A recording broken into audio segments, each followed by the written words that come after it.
दक्ष प्रजापति ने निश्चय किया ऐसे यज्ञ का अनुष्ठान करो जिसमें सबको बुलाया जाए।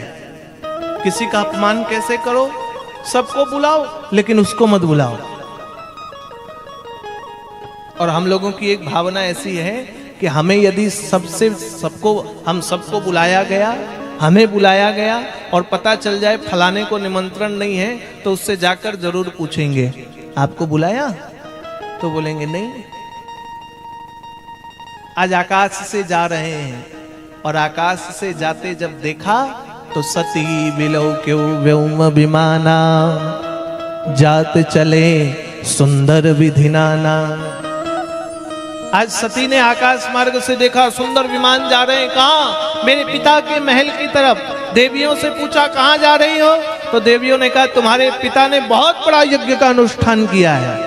उस यज्ञ के अनुष्ठान में सारे दुनिया के देव, आचार्य, विप्र, ब्राह्मण, योगी, यति, सन्यासी, यहाँ तक कि भिक्षुक भी तुम्हारे पिता ने निमंत्रण दिया है, ऐसे दिव्य यज्ञ पर पधार रहे हैं। सती ने मनी मन सोचा हम कैसे रह गए, हमें क्यों नहीं बुलाया। भगवान शंकर के पास गई और भगवान शिव से कहती हैं प्रभु पिता के घर में यज्ञ है, मैं जाना चाहती हूँ। भगवान ने कहा बहुत अच्छी बात है, पिता के घर में बिना बुलाए जाना चाहिए, गुरु के घर में बिना बुलाए चले जाना चाहिए और मित्र के घर में बिना बुलाए चले जाना चाहिए। किंतु पिता के घर में, गुरु के घर में, मित्र के घर में कोई विशेष अनुष्ठान हो रहा हो, विशेष कार्यक्रम में सबको बुलाया गया हो, सबको, और आपको रोक दिया गया हो, तो ऐसी परिस्थिति में मित्र के घर भी नहीं जाना चाहिए, पिता के घर में भी नहीं जाना चाहिए। लेकिन सती ने हठ ठानी, द्वेष, वैर, ईर्षा मेरे पिता आपसे करते हैं, ये आपका द्वंद है, आपका झगड़ा है, मेरे पिता का क्या लेना देना है इससे, मेरा क्या लेना देना है इससे। यज्ञ में आप ना जाएं चलेगा, मैं बेटी हूं, बेटी होने के नाते यज्ञ पर जाऊंगी तो सारी बहनों से मिल लूंगी, अपने सभी मित्रों से मिल लूंगी, सखियों से मिल लूंगी, सारे देवता जा रहे हैं प्रभु, आप ना जाएं चलेगा, मैं तो जाऊंगी। कई बार मौन धारण करना श्रेष्ठ होता है। भगवान शंकर ने हां नहीं कहा, मौन धारण कर लिया और सती ने सोचा मौन भी स्वीकृति है। लेकिन बंधुओं कई बार मौन भी स्वीकृति नहीं होती है। मौन का अर्थ अनुमति भी है तो मौन का अर्थ अनुमति नहीं भी है। सती ने अनुमति मान करके यात्रा आरंभ की। भगवान ने नंदी भृंगी को साथ भेज दिया, जाओ। क्यों? यदि अकेले जाएगी तो अच्छा नहीं माना जाएगा। बंधुओं ये थी व्यवस्था, वही चलाओ। अकेले जाना सही नहीं है। बेटी का विवाह हो जाए और बेटी मायके ससुराल से अकेले जाए तो लोग सोचते हैं भाई कोई झगड़ा हो गया है।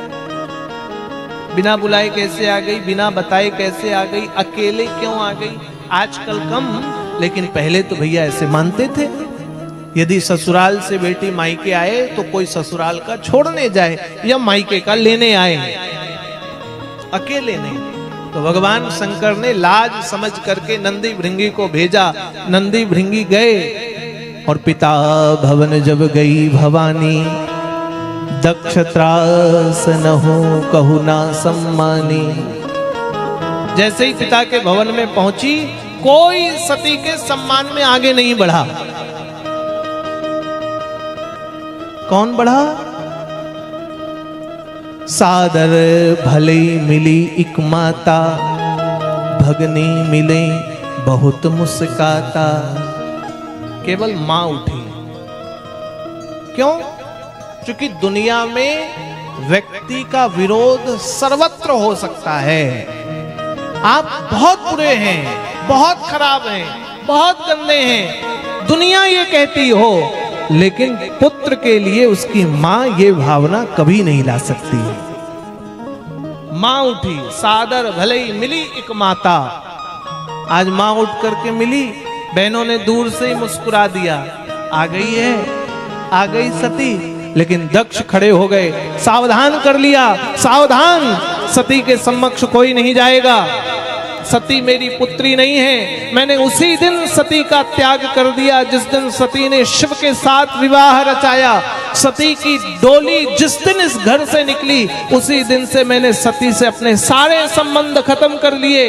यदि सती आना चाहती है तो शिव का त्याग कर सकती है। सती ने कहा, पिताश्री गलत बोल रहे हैं आप, शिव कौन है? बिना शिव के यज्ञ नहीं, बिना शिव के प्रकृति नहीं, बिना शिव का यह ब्रह्मांड नहीं, बिना शिव के शक्ति नहीं और बिना शिव के प्राण नहीं है। आपकी भावना गलत है। आपका द्वेष वैर भगवान से हो सकता है, लेकिन आप शिव का अपमान सभा पर करें यह उत्तम नहीं है। भगवान शंकर इस सभा पर नहीं है, उसके बाद भी आप शिव का अपमान। और सती के बार बार कहने पर दक्ष प्रजापति अपमान करने लगे।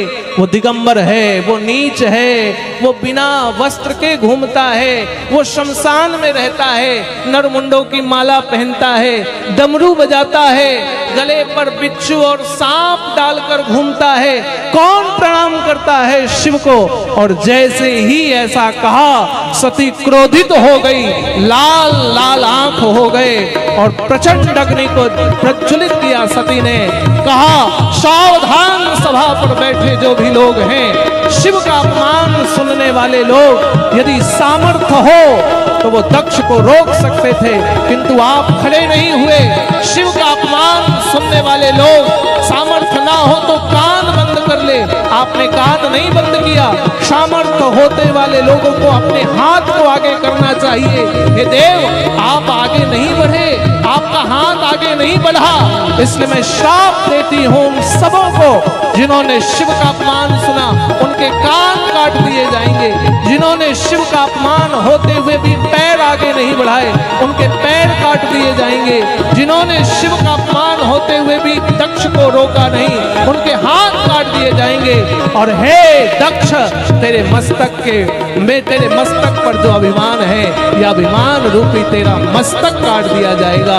ऐसा कहकर सती ने ज्वालाग्नि को प्रकट किया और शरीर को धू धू कर जलाकर राख कर दिया। दौड़े कौन? नंदी भृंगी भगवान शंकर के सामने गाल बजाते हुए दौड़े। मां ने देह को समाप्त कर दिया। बंधुओं, भगवान शंकर अति क्रोधित हो गए।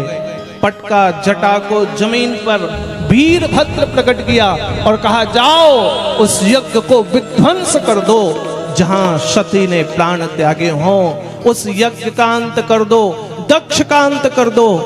क्यों? जिसने अपनी बेटी का अपमान कर दिया हो। वीरभद्र विशाल सेना को लेकर चले। शिव की सेना धूल उड़ने लगी, मंडप विध्वंस कर दिया गया, काट दिया, कईयों के हाथ, कईयों के कान, कईयों की आंख निकाल दी गई और भृगु की दाढ़ी मूंछ काट दी। कौन बचा? दक्ष। दक्ष के मस्तक को मरोड़ कर यज्ञाग्नि में जलाकर भस्म कर दिया। यज्ञ विध्वंस हुआ। देवों ने देखा, भगवान शिव के क्रोध को शांत किया देवों ने। आज भगवान आए, करुणा वत्सल हैं, करुणा निधान है, कृपा पुंज है। सबने भगवान की वंदना की तो दक्ष प्रजापति को बकरे का मस्तक लगा दिया, यज्ञ पूरा कराया। और आपको पता है, उस देह को, सती के मृत देह को लेकर चले भगवान शंकर। कीट के रूप में भगवान नारायण प्रवेश किए और गिरने लगा सती का देह धरती पर। वहां 51 शक्ति पीठ हो गई। बाबा कहते हैं कि सती मरत हर सन बरु मांगा, सती मरत हर सन बरु मांगा, सती मरत हर सन बरु मांगा, सती मरत हर सन बरु मांगा।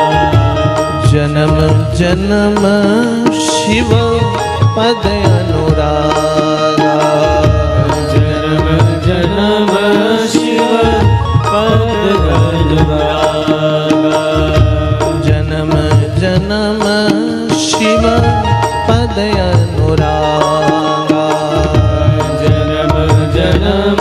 शिव पद अनुरागा तेहि कारण हिम गिरि गृह जाई तेहि कारण हिम गिरि ग्रह जाई तेहि कारण हिम गिरि गृह जाई तेहि कारण हिम गिरि ग्रह जाई जनमी पार्वती तनु पाई जननी पार्वती तनु पाई जनमी पार्वती तनु पाई जननी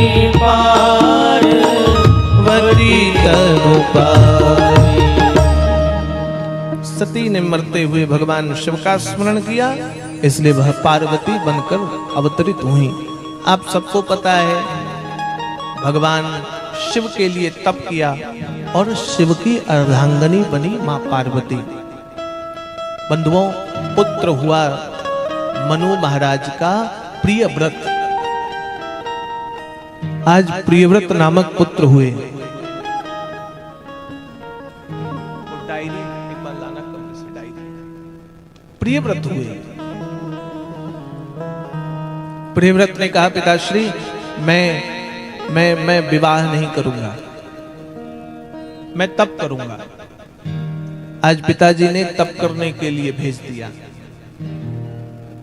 गद्दी कौन संभालेगा? तो दूसरा सबसे छोटा पुत्र हुआ, नाम पड़ा उत्तानपाद। क्या नाम पड़ा? उत्तानपाद। आज ये उत्तानपाद हुए। उत्तानपाद ने बंधुओं 2 विवाह किए। पहला नाम पड़ा सुनीति और दूसरा विवाह हुआ सुरुचि। सु शब्द हटा दो तो एक है नीति और दूसरा है रुचि। मैं आपसे पूछूं कि आपको नीति अच्छी लगेगी कि रुचि अच्छी लगेगी, तो आपका उत्तर क्या आएगा? क्या अच्छा है? सबको रुचि अच्छी लगेगी। क्यों? हम लोग कहते हैं भोजन रुच नहीं रहा है, चाय रुचि नहीं। हम घूमने क्यों जा रहे हैं? वहां जा रहे हैं जहां रुचि है। आपका मन कथा पे था तो कथा की रुचि के लिए आप आ गए। ये रुचि है जो रुच जाती है, जो मन में प्रिय है। बंधुओं, नीति प्रियकर नहीं है, नियम प्रियकर नहीं है। नियम, हम नियम में नहीं चलना चाहते। सिद्धांत नियम हमारे लिए थोड़ा मुश्किल है। गुरुजन नियम दे, भैया ये नियम है, ऐसा करना, तो कुछ दिन करेंगे फिर लगेगा ये भी बड़ा बोझ है। और हम लोग क्या चाहते हैं? शॉर्टकट, जो शॉर्टकट हो जाए, कम में हो जाए, जल्दी हो जाए, तुरंत हो जाए। किसी को शुगर हो जाए, डॉक्टर बोले भाई साहब आपको शुगर है, क्या करें डॉक्टर साहब? तो बोलेंगे सुबह ये दवाई लेना, दोपहर में ये लेना, शाम में ये लेना। क्या क्या नहीं खाना है? चीनी बंद, मीठी चाय बंद, रसगुल्ला बंद, मसाला बंद, तला भुंजी चीज बंद। अब इतना सब बंद कर देंगे तो डॉक्टर साहब को बोलेंगे डॉक्टर साहब खाऊं क्या? लौकी खाओ, करेला खाओ, कद्दू खाओ, थोड़ी सी 2 रोटी खाओ, चने मूंग भिंगा करके नमक डाल करके सलाद बनाकर खाओ, खाने से पहले सलाद खाओ। ये तो नीति हो गई। लेकिन धीरे से फिर डॉक्टर साहब को कहेंगे डॉक्टर साहब जैसे कभी घर में कोई फंक्शन हो गया तो गाजर का हलवा, देखो रिश्तेदार हैं वो तो खिला ही देंगे डॉक्टर साहब। डॉक्टर साहब बोलेंगे कभी कभी चलेगा। बोले नहीं, हम लोग ऑफिस में जाते हैं तो कई बार मीठी चाय आ गई अब सबके सामने, डॉक्टर साहब बोलेंगे कभी कभी पी लेना। फिर बोलेंगे डॉक्टर साहब जैसे कभी चावल खाने का मन हो, अच्छा चलो कभी चावल खा लेना। डॉक्टर साहब नहीं, जैसे कभी कहीं आलू का पराठा खाने का मन हो जाएगा। तो तो डॉक्टर कहेंगे जो खाना सो खाओ, अभी मेरी खोपड़ी तुम मत खाओ, जो मन करे सो खाओ। हमें क्या प्रियकर है? रुचि। हम सदैव क्या चाहते हैं? हमारी रुचि के अनुसार हो जाए। हम ये चाहेंगे रुचि हमारी हो। आपका भोजन जो बन रहा होगा वो आपकी रुचि का होगा, और भोजन में 10 आइटम हो तो आप वही लेंगे जो आपकी रुचि का हो, जो आपको प्रिय हो, जो आपको अच्छा लगता हो। एक बार एक जगह हम गए भोजन में, तो किसी परिवार में भोजन था और कई तरह की सब्जियां थी। मैं भिंडी की सब्जी नहीं खाता हूं।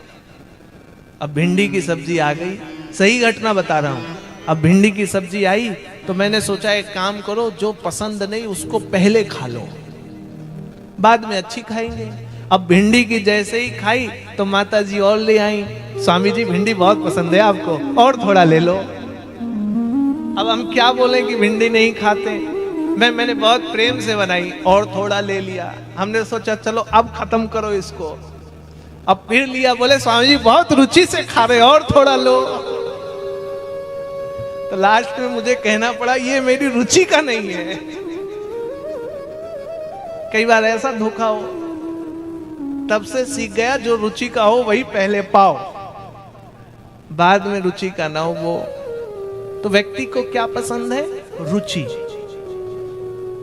बंधुओं, नीति का त्याग किया उत्तानपाद ने, नीति के पुत्र हुए ध्रुव, और रुचि से विवाह किया, उनसे पुत्र हुआ उत्तम। ध्रुव जी महाराज 5 वर्ष के हो गए। 5 वर्ष के श्री ध्रुव जी महाराज, आज ध्रुव को कहीं से पता चला कि चक्रवर्ती महाराज उत्तानपाद ही मेरे पिता हैं। अपने मां को जाकर के कहते हैं कि मां आप ये बताओ, तुम यहां जंगल में रहती हो और मेरे पिता चक्रवर्ती महाराज उत्तानपाद। माता नीति ने कहा जाओ मिलाओ। आज उत्तानपाद राज सिंहासन पर बैठे हैं, उत्तम को गोद पर खिला रहे हैं, और बगल में सुनीति की स्थान पर रुचि बैठी हुई है। आज ध्रुव जी महाराज आए, और ध्रुव जी महाराज आते आते आते आते अपने पिता के सामने जैसे ही आए तो रुचि जान गई ये ध्रुव है, ये नीति का बेटा है। आज राजमहल चाहिए, पिता का राज सिंहासन चाहिए, तो मैं तुझे कहती हूं राजमहल चाहिए, पिता का राज सिंहासन चाहिए, तो मैं तुझे कहती हूं तुझे नीति नहीं, तुझे मेरे गर्भ से जन्म लेना। आज ध्रुव कहते हैं मेरा जन्म सुनीति मैया के पास क्यों और सुरुचि के पास क्यों? कहते मुझे नहीं पता, ये ईश्वर है, परमात्मा जन्म देता है, कहां किसको जन्म लेना, कहां किसको पालना है, जाओ भगवान से जाकर पूछना, और भगवान को जाकर कहना कि प्रभु यदि मुझे उत्तानपाद का राज्य चाहिए, उत्तानपाद की गोद चाहिए, उत्तानपाद का राजमहल चाहिए, तो मुझे सुरुचि के गर्भ से जन्म दो। एक काम तो बहुत अच्छा किया सुरुचि ने कि ध्रुव को भगवान की शरणागति पर भेजा, लेकिन भूल गई कि भगवान देख उसी की सुंदरता हो जाती नींद बहुत कठिन है राह, बहुत कठिन है राह, बहुत कठिन है राह, बहुत कठिन है राह, ये माया तेरी बहुत कठिन है राह, ये माया तेरी बहुत है राह, ये माया तेरी बहुत कठिन है राह, ये माया तेरी बहुत कठिन है राह। करता नित्य विरोध क्रोध का, करता बुरा परिणाम, करता नित्य विरोध क्रोध का, कहता बुरा परिणाम, हम कहते विरोध क्रोध का कहता बुरा परिणाम। करता नित्य विरोध क्रोध का कहता बुरा परिणाम। करता नित्य विरोध क्रोध का कहता बुरा परिणाम। होता क्रोध स्वयं तो होती, होता क्रोध स्वयं तो होती, होता क्रोध स्वयं तो होती, होता क्रोध स्वयं तो होती। वाणी बिना लगाम ये माया तेरी बहुत कठिन है राम। ये माया तेरी बहुत कठिन है राम। बहुत कठिन है राम। माया नाथ निवेरो अपनी माया, नाथ निवेरो अपनी माया, नाथ निवेरो अपनी माया। जीवन रहे विश्राम ये माया तेरी बहुत कठिन है राम। माया तेरी बहुत कठिन है राम। ये माया तेरी बहुत कठिन है राम। माया तेरी बहुत कठिन है राम। बहुत कठिन है राम। बहुत कठिन है राम। बहुत कठिन है राम।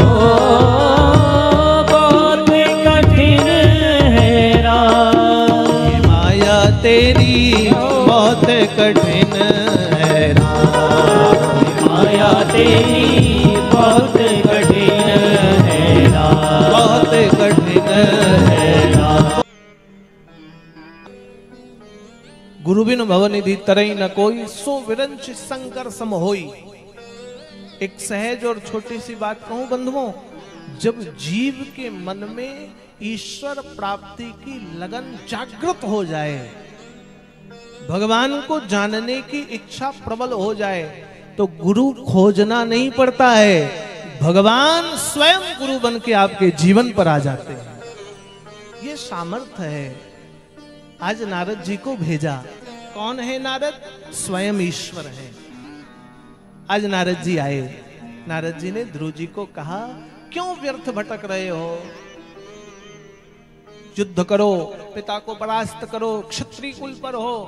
ध्रुव जी ने कहा, नहीं, मेरी मां ने कहा है ईश्वर को प्राप्त करो। आप भगवान को जानते हो? भगवान कहां मिलेंगे जानते हो? भगवान कैसे मिलेंगे जानते हो? नारद जी ने कहा, भगवान कैसे मिलेंगे ये जानता हूं। कैसे? तो कहते व्रत करो, तप करो, भगवान के प्रति दर्शन की दृढ़ कामना को जागृत करो। ध्रुव, कठिन व्रत करना होगा। ध्रुव ने कहा, सब करने को तैयार हैं। तो नारद जी ने मंत्र दिया, नमो भगवते वासुदेवाय। इस मंत्र का अखंड जाप करो, सतत जाप करो, निश्चिंत रहो ध्रुव, भगवान की प्राप्ति होगी। कथा कहती है, श्री ध्रुव जी महाराज ने गंगा के पवित्र जल पर स्नान किया और पवित्र जल पर स्नान करके भगवान के भजन में लिप्त हो गए। नमो भगवते वासुदेवाय का जाप किया। पहला महीना ध्रुव ने केवल 3 दिन बाद कंदमूल, फल, शाक खा करके रहे। आज खाते, फिर 3 दिन नहीं पाते, फिर 3 दिन बाद पाते, फिर 3 दिन बाद पाते। 3 दिन के काल अंतराल में ध्रुव ने प्रसाद पाया, भगवान का नाम जाप किया। प्राप्ते जितासनो नृपात्मजा। कथा कहती है, श्री ध्रुव जी महाराज ने दूसरे महीने में 6 दिन के काल अंतराल में कंदमूल का त्याग करके सूखे घास केवल खाने लगे। दूसरे महीने में भी भगवान का 9 दिन में ध्रुव जी केवल जल का पान करते। ध्रुव जी को लगा भगवान नहीं मिलेंगे, जल को छोड़ दिया। 5वें महीने में ध्रुव जी ने सोचा मैं केवल वायु का पान करूं, हवा। 12 दिन में ध्रुव जी महाराज केवल वायु का पान करते और ध्रुव जी के मन में विचार आया, मां को छोड़ा, घर को छोड़ा, कंदमूल आहार छोड़ा, साग छोड़ा, जल छोड़ा, भगवान नहीं मिल रहे, क्या पकड़ रखा है? वायु। अब मेरे पास बचा क्या? वायु। वायु को छोड़ने का मतलब देह छूट जाएगा। ध्रुव जी ने कहा, देह छूट जाए सो छूट जाए, लेकिन मुझे गोविंद का दर्शन हो जाए। प्राण वायु को छोड़ा, जितासनो हो गए, एक पैर पर खड़े होकर नमो भगवते वासुदेवाय का क्या जाप करने लगे, मानो इंद्र की वायु रुक गई, इंद्र के प्राण कांपने लगे। देवताओं ने भगवान को कहा, प्रभु जाकर भक्त को दर्शन दो। गरुड़ पर सवार होकर शंख चक्र गदा पद्म लिए भगवान नारायण ध्रुव के समक्ष खड़े हो गए। बोलिए नारायण देव भगवान की जय। भगवान ने अपना सुंदर शंख ध्रुव के मुख पर स्पर्श किया, मुस्कुराने लगे भगवान और कहा, आज तक ऐसा भीषण विलक्षण तप करने वाला ध्रुव मैंने आज तक न देखा। मांगो क्या वरदान चाहिए। 36,000 वर्ष तक तू चक्रवर्ती महाराज रह ले, तेरे जाते ही उत्तान पाद निज राज देंगे। तेरे सामर्थ्य के सामने देवता नतमस्तक होंगे, कोई तेरे सामने युद्ध पर विजय प्राप्त नहीं कर पाएगा। क्या चाहिए तुझे? सब कुछ आज देने को तैयार हूं। ध्रुव रोने लगा भगवान के चरणों पर गिर के। जो भगवान की तपस्या करके व्यक्ति का जीवन समाप्त हो जाता है।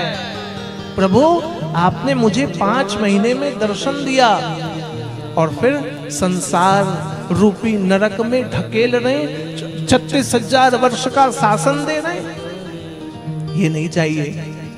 भगवान ने कहा, ध्रुव चिंता मत करो, तुझे सप्तर्षियों से भी ऊंचा स्थान प्रदान करूंगा। जगत में वह ध्रुवलोक के नाम से व्यापक होगा। आज भगवान ने ध्रुव को राजगद्दी दी। ध्रुव जी महाराज राजगद्दी पर सिंहासन पर विराजमान हुए। कथा कहती है 36,000 वर्ष तक राजा बने ध्रुव जी महाराज।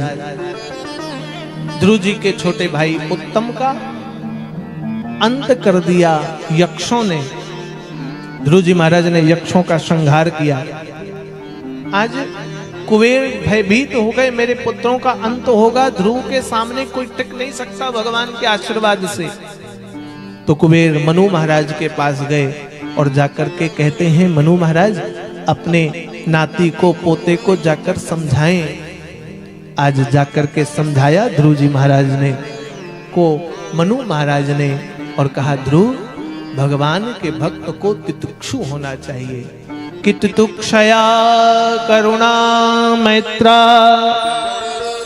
चखिल जंतशु समत्वेन च सर्वात्मा भगवान संप्रसीदति। मंत्र दिया मनु महाराज ने। आपने भगवान को 36,000 वर्षों के तप के आशीर्वाद से यह राज्य पाया है। ऐसे युद्ध करके इस राज्यों को छोड़ोगे, युद्ध करके यक्षों का अंत करोगे, यह भगवान के भक्त का उदाहरण नहीं है। तो तितिक्षु हो जाओ, करुणा को लाओ, मित्रता को लाओ और दया धारण करो। मनु महाराज ने आज पुनः होश दिलाया। ध्रुव जी महाराज ध्रुवलोक को प्राप्त हुए।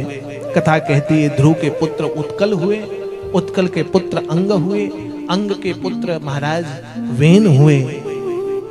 वेन अत्यंत पापी हुआ। यज्ञ हवन जप तप साधन भजन सब बंद करा दिया महाराज वेन ने। मृत्यु की नाती होने के नाते, नाना जी थे मृत्यु देव। वेन को लगा मुझे कोई मार नहीं सकता।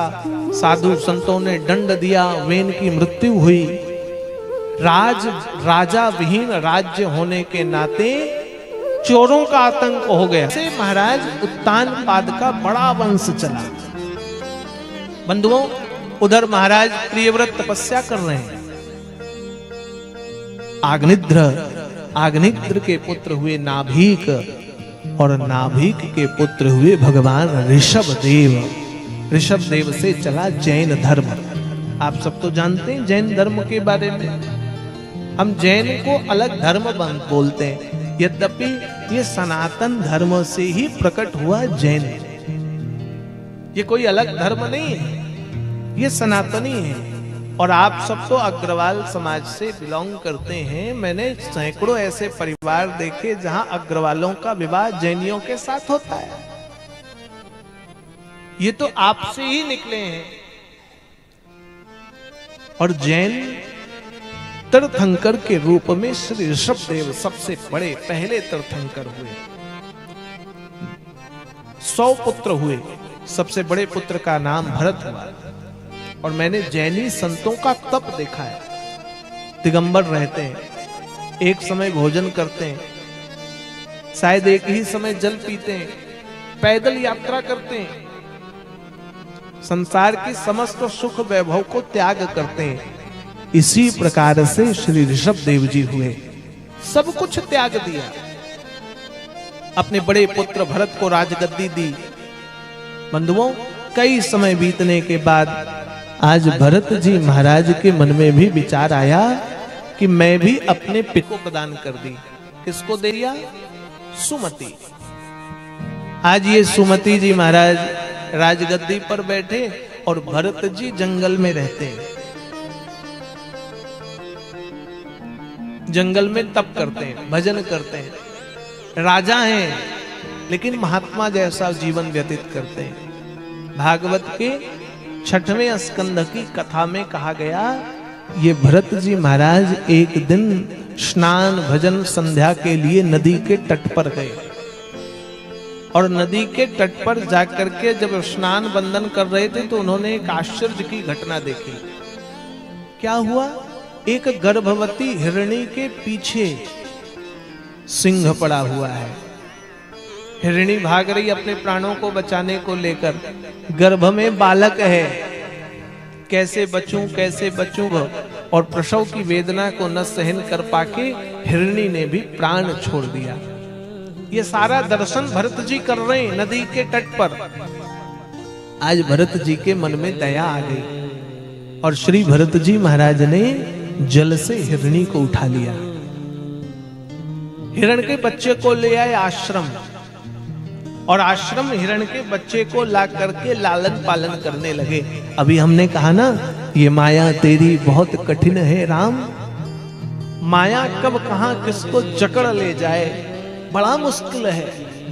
हर पल, हर समय, हर क्षण। बंधुओं, संसार में जो सुख दिखाई देता है वो सुख कभी होता नहीं है। ये सत्यता है। हमारे जीवन चक्र पर जो भी सुख हमें समझ में आता है वो होता नहीं है। आज भरत जी महाराज हिरण के बच्चे को ले आए और हिरण के बच्चे को लालन पालन करते हैं। ध्यान दो, क्या कर रहे हैं? उसे दूध पिला रहे हैं, नरम घास खिला रहे हैं। और मन धीरे धीरे कहां लग गया?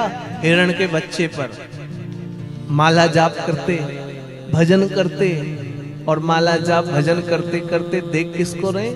हिरण के बच्चे को। जैसे कथा चल रही आप पेटी देखने लग गए। क्या आ गया? प्रसाद है, मिलेगा। ये है मन की चंचलता, ये है मन का वहम। अब आप सोचो, मैं आपको देख रहा हूं, कौन सीढ़ी से उतर रहा है, कौन सीढ़ी से जा रहा है, कौन आ रहा है, कौन जा रहा है, लेकिन मेरी कथा तो कहीं रुक नहीं रही है, कथा तो बाधित नहीं हो रही है।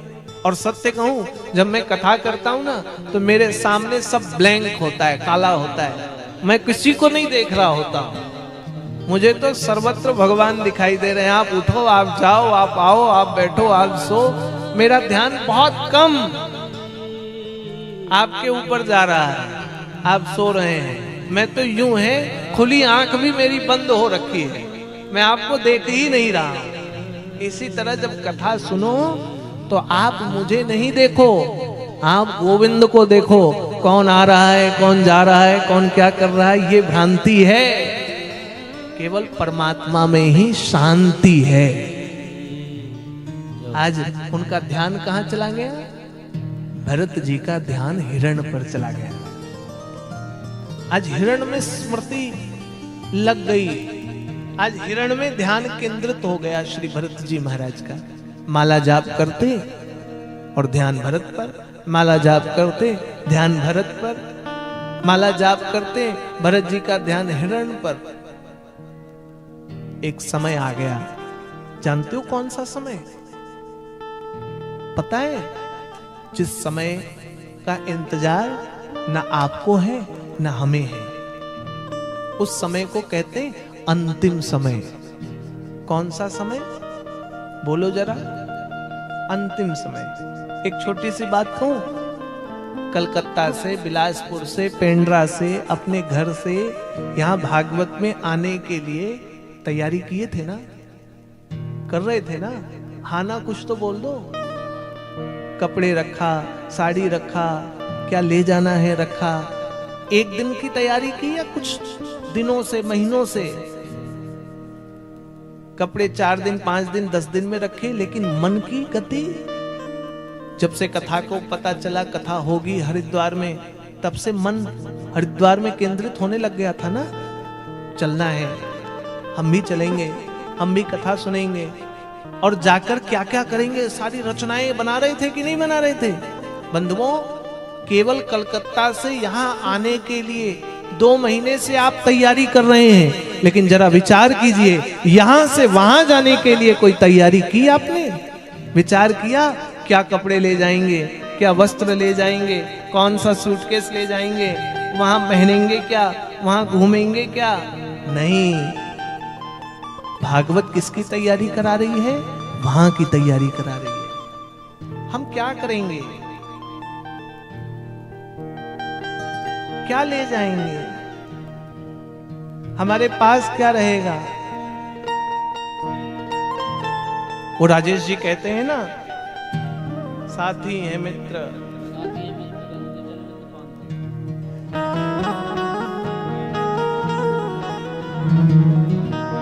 साथी है मित्र गंगा जल बिंदु पान तक, अर्धांगनी बढ़ेगी केवल मकान तक। दरवाजे तक। व्यक्ति के मरने के बाद सब लोग खड़े हो जाएंगे। साथी है मित्र गंगा जल बिंदु पान तक, अर्धांगनी बढ़ेगी केवल मकान तक। परिवार के सब लोग चलेंगे श्मशान तक, बेटा भी हक निभाएगा तो अग्निदान तक। इससे तो आगे भजन ही है साथी, हरि के भजन बिन अकेला रहेगा। इससे तो आगे भजन ही है साथी, हरि के भजन बिन अकेला रहेगा। इससे तो आगे भजन ही है साथी, हरि के भजन बिन अकेला रहेगा। इससे तो आगे भजन ही है साथी, भजन भजन बिन अकेला रहेगा। मन ये 2 दिन का मेला रहेगा, कायम ये जग का झमेला रहेगा। मन ये 2 दिन का मेला रहेगा, कायम न जग का झमेला रहेगा। मन ये 2 दिन का मेला रहेगा, कायम ये जग का झमेला रहेगा। रे मन ये 2 दिन का मेला रहेगा, कायम न जग का झमेला रहेगा।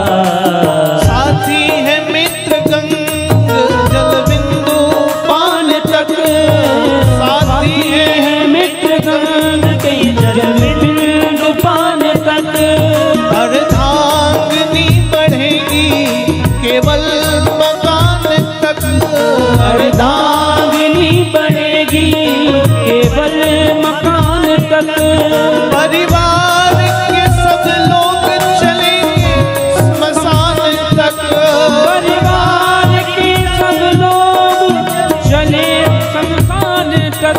बेटा भी हक निभाएगा तो अग्निदान तक। बेटा भी हक निभाएगा तो अग्निदान तक। इससे तो आगे भजन ही है साथी, हरि के भजन बिन अकेला रहेगा। इससे तो आगे भजन ही है साथी, हरि के भजन बिन अकेला रहेगा। रे मन ये 2 दिन का मेला रहेगा, कायम ये जग का झमेला रहेगा। रे मन ये 2 दिन का मेला रहेगा, कायम ये जग का झमेला रहेगा। ये 2 दिन का मेला रहेगा और जगत का झमेला सदैव चलता रहेगा। केवल हम जाएंगे फिर टपक कर वापस आ जाएंगे। बंधुओं, भरत जी के प्राणों का हरण होने लग गया, लेकिन अंतिम समय भगवान की स्मृति रह जाए आसान है? बड़ा मुश्किल है। भगवान ने तो गीता में कह दिया, ईश्वरः सर्वभूतानां हृदयेषु अर्जुन तिष्ठति। भगवान सबके हृदय में व्याप्त हैं। वो व्यापक परमात्मा हृदय पर व्याप्त है, लेकिन फिर भी मरने के समय क्या उसका ध्यान रहा? नहीं। भरत जी का ध्यान हिरण में गया, जन्म पड़ गया हिरण का, और हिरण ने राजा भरत के सानिध्य में जीवन को जिया तो बन गया राजा, रहुगुण हो गया, नाम पड़ा जरभरत। घर से निकाल दिया गया, ब्राह्मण कुल में जन्म हुआ। क्यों? काम कुछ करते नहीं भरत जी, भगवान का भजन करते। घर वाले बोले पागल है, जो ज्यादा भजन करे उसे लोग पागल बोलते हैं। मीरा को क्या लोगों ने कहा? पागल। लेकिन मीरा जैसी भक्ति कौन कर पाया? कोई नहीं कर पाया। आज भरत जी महाराज बंधुओं घर से निकाल दिए गए। वो हिरण जो राजा बना, उसके मति पर ये विचार आया मैं गुरु बनाऊं, और गुरु को खोजने निकला। जगह जगह घूमने लगा पालकी पर। पालकी वाले पालकी उठा के थक गए, सेवक सेवा करते करते थक गए। राजा को गुरु नहीं मिला। मिल गए रास्ते में जड़ भरत जी। सेवकों ने सोचा कम से कम एक एक करके हम आराम कर लेंगे, 4 लोग हैं। एक काम करो, एक पालकी का कंधा जड़ भरत के कंधे पर लाद दो। जड़ भरत को बुलाया, जड़ भरत जी ने कंधा लादा, और जैसे ही पैर बढ़ाया सामने चींटी दिखी, जड़ भरत जी रुक गए, पालकी हिल गई। राजा की आंख खुली। राजा ने कहा कौन है? सेवकों ने कहा नया सेवक आया है। राजा ने कहा सावधानी से चलाओ, मैं राज्य का राजा हूं, क्रोध आएगा तो मृत्यु दंड दे दूंगा।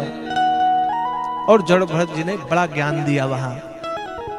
मुझे क्या मारेगा? मार वो सकता है जिसने जन्म दिया हो। एक दृष्टि में लगता है उसकी मृत्यु हो गई, वो मर गया, उसने मार दिया। नहीं, शरीर का सामर्थ्य तब तक है जिस शरीर पर प्राण है। करा कौन रहा है? ईश्वर। हम नहीं कर रहे। लोग कहते हैं स्वामी जी कथा बहुत सुंदर है, आप कथा बहुत सुंदर करते हो। कथा सुंदर है इसलिए सुंदर है। मेरी वाणी का सामर्थ्य नहीं है कि सुंदर कथा कह दूं।